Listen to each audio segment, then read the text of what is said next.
Ho Dimmi, notato sì. che Mario Biondi, mentre c'era l'Ampex di This Is What You Are, This is what you are. cantava la famosa versione catanese, No, che poi è vabbè. quella originale di This Is What Ma You possiamo Are, fare, È sì. quella dalla quale ho attinto. la quale lui ha Allora, tratto diciamo tutta poi la verità, questa. perché noi L'ho imparata da lui. abbiamo dei Non sindaci sanno anche niente, qui. non sanno Noi niente. diciamo sempre la verità. Allora, Ricky, non è vero che questa canzone l'ha scritta per primo Mario Biondi. È vero che poi Mario Biondi l'ha lanciata portata nel al mercato successo, però giapponese. effettivamente è lui che l'ha Però inventata. esiste una versione sicula, catanese, Assolutamente catanese. diciamo di quale zona esattamente? Docciaforo. Christopher Town. Esatto. Christopher Town. Che fa Pensavo presto a fossimo poco come così. quartiere. Io do Trafford Square. Esatto. Trafford Square. La vuoi fare col maestro? La posso fare da Sì. qui, maestro, che la Maestro, voglio fare dagli- con dagli Mario una Biondi, nota. che Io fa. però mi vergogno a sentirla perché poi mi Vabbè, ma sembra. questo è quello originale, non ti preoccupare. Ci sei? Sì.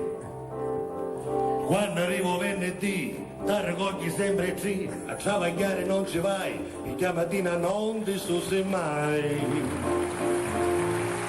Non ti spacchiare.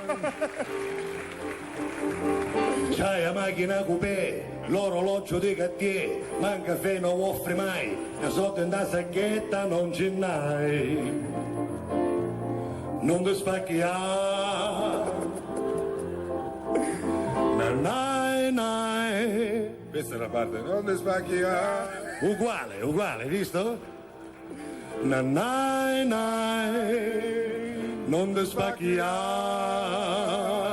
Che è importante. È importantissima. Mario Biondi. Anche perché abbiamo spiegato più volte, scusatemi, che magari per noi catanesi può sembrare un modo di dire un po' pesante, ma non lo è.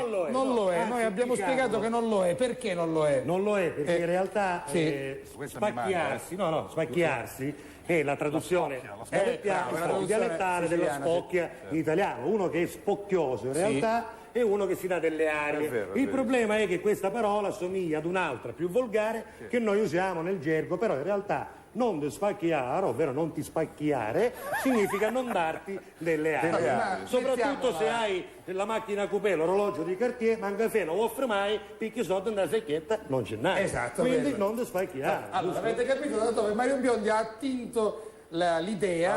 Avete scoperto anche questa cosa mia, vabbè.